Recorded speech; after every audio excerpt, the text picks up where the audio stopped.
Welcome back to Pulse on the Market. Happy Monday, everyone. I love Mondays because it's a new week for the stock market. This is your host, Jaden Brains, founder of Brains Capital, and let's get right into it for today. So Bitcoin's up to 66,156. So just in today, we've seen a 6% increase in Bitcoin, and this has been good for me and my little personal portfolio because this affects all the other altcoins of cryptocurrency in general. So while I don't own any Bitcoin, my entire portfolio is up because crypto is still relatively small.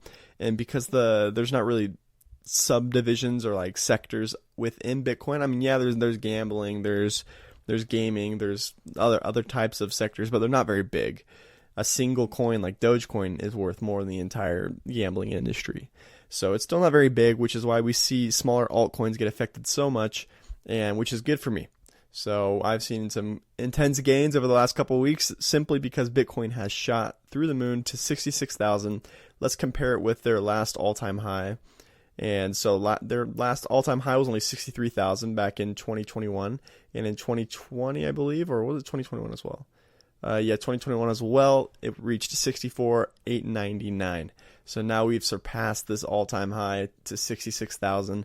And we could see it take off, especially with the halving event coming up. And once again, that's when the ability to mine Bitcoin is basically chopped in half. When you get a block of Bitcoin, it's half of what it used to be. This will happen in April, which we should see the demand of Bitcoin shoot up, and hopefully, I mean, I'm bullish on that happening by the end of the year. I don't think I really have to worry about my positions in cryptocurrency because I think it'll affect all crypto, and for the better. Obviously, crypto is very risky, and if you're not a high risk person, don't get into crypto because it could potentially turn into zero overnight. Well, not literally zero, but still, you know what I'm saying. We could lose 90% of our portfolios just overnight because of the volatility of crypto and just because of there's a lot of hostility around it just with people not understanding the value of it. And if we start to see a sellout, then people kind of hop on that train very quickly. They get scared and they have paper hands and then it just tanks. So that's it for crypto for today.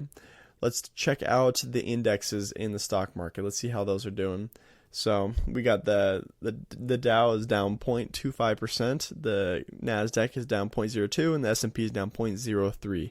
And this is at around 8:40 a.m. So we still got a lot left in the day, in the trading day. But yes, the indexes are all down except for the small caps. They're up 0.19%, and the 10-year bond is up 1.08% to 4.229. And we're seeing a little mix with the stocks. We got NVIDIA's up 3.78% to $853 a share, $854 now. Wow, okay, that's impressive. So they're up to $2.13 trillion. Will they reach Apple? Will they surpass them? I mean, it's a big possibility. They're now the third biggest company in the world, and based off market cap. And Apple, I mean, shoot, they're coming in hot. They're coming for Apple. Let's see what Apple's market cap is. $2.69 trillion. It used to be $3 trillion just a couple months ago. And so NVIDIA's coming in hot. I mean, 2.69 minus 2.13, shoot. I mean, they're only, 560 billion off? That's still a lot of money. But still, they're not that far. So NVIDIA's coming for them. We saw a huge boost in SMCI. So SMCI is currently at $1,088 a share. So it went up 20%, $184 a share. And their market cap is now at $60.5 billion. So we're seeing big increases out of SMCI as well. And on Friday, it was at $900 a share, and now it's at $1,090. So that's an impressive increase. Just year to date, they're up 283%. So if you were in them in January, if you were invested in SMCI, you would have 280%ed your investment. Man, that would have been nice. Because of the rise in crypto, we've seen that Coinbase is currently up. They're up 8% to $223 a share. And it's also been a phenomenal day for Viking Therapeutics. They are up almost 9% to $92 a share. So what happened with them is that they also came out with a weight loss drug. So we're seeing Novo Nordisk and Eli Lilly, they're leading the way. But I mean, we see that companies are trying to get into this market as well because it's just enormous. Obesity is huge. There's such a high demand for weight loss drugs. So Viking Therapeutics wants a piece of that pie. So they came out with their drug. They did trials on it, and it performed super well. Like the actual drug performed far better than the placebo when it comes to weight loss, and then also Eli Lilly was looking to acquire them last week. This was before they came out with these results, and the stock shot up around 80%. It was something enormous. Let me double check this for you guys. But yeah, it was at $38 a share, and now it's at 92. So even more than I was expecting. So it just about triple. That's nuts. So the year to date is 405%. They've grown even more than Supermicro Computers. Over the last year, they're up 718%. That's the beauty of these pharmaceuticals, is that they can really shoot up. You can 2x, 3x, 10x your investment very quickly, but also on the contrary, if bad news comes out on the drug, then yeah, it tends to just cascade and like an avalanche down. So high volatility, high risk, but shoot, you can cash out pretty big on these kinds of stocks. And so Eli Lilly was looking to acquire them for around $40, $50 a share when it was trading at 38. And now it's trading at 93. So, I mean, their market cap just went up quite a bit. They're up to $9 billion. And it's going to be a little more expensive to acquire Viking Therapeutics. And they couldn't come to a consensus before they dropped those results. And look what happened to the stock. It just shot up. So that is awfully impressive. All right. Let's check out some of the news stories. So I saw that Apple is getting sued.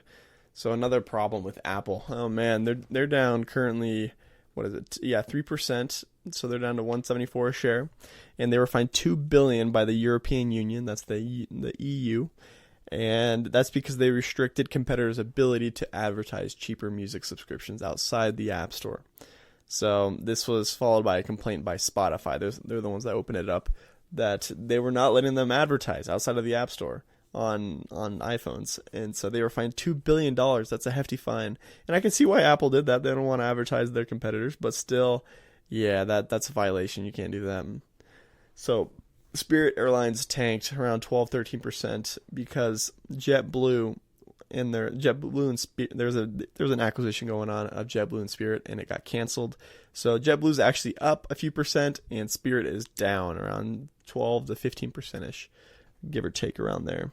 And so the reason why this was canceled is because the federal judge blocked the merger in January. So that was the issue there. It would have been too dominant apparently, and sometimes the judge can intervene and cancel mergers like this to prevent domination of the market. Yes. All right. So Reddit is going public pretty soon here, and their valuation they're aiming for $6.5 billion valuation. That's quite hefty. I like it. CVS was fined $1.5 million as well, and that's because of their Ohio stores. So they were understaffed, and there's some patient safety issues identified in 27 cases across 22 stores in Ohio. And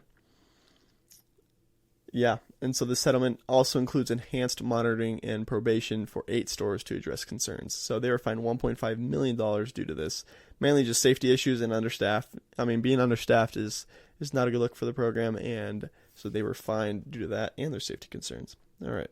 So Macy's stock shot up around 20% because it was up 16% in the pre-market because they are looking at getting bought out by Ark House Management and Brigade Capital.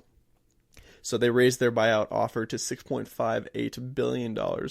So that would value the retailer at around $24 a share. So automatically we saw that the stock price in Macy's shot up as well. So that's impressive. All right. Let's see here if anything else is looking good. Oh, and I apologize for getting the info wrong. So the Bitcoin surged to a 2-year high, so they exceeded 65,000, 66,000, and they're approaching the peak of 69,000. So it technically hit 68,999 in November of 2021. So I had that number a little off, but hey, we got that fixed. So yeah, so they're approaching it. They'll probably pass it up soon. I'll keep you guys in the loop. Don't you worry. When it comes to earnings reports, I know that really the only company that reported was C Limited, and it was not a very good report. In upcoming earnings, we got CrowdStrike. That's projecting 31% in revenue year over year. Like, that's an increase. Their EPS is expected to go up 74%.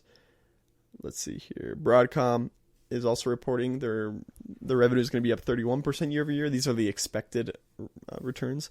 And their EPS, $10 a share, that's going to be minus 0.68% year over year. And Costco as well, this is probably the last one I'm going to announce, will report Thursday along with Broadcom, and they're estimating $59 billion in revenue, which is 7% year over year increase, and 3.62 EPS, which is 9.7% year over year. So that's really it. We're really done with the earnings season. The majority of the major companies have already reported. We're going to see some smaller ones here and there, but not too much to worry about.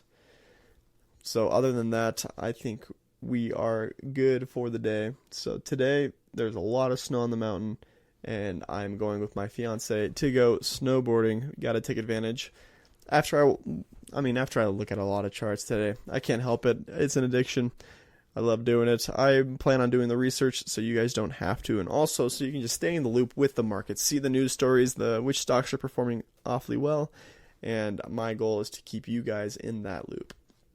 So that is it for today. Let me pull up my little disclaimer. Man, I never have this thing ready. I apologize. But later down the road, I'll just have it automated or whatnot once we get a little fancier.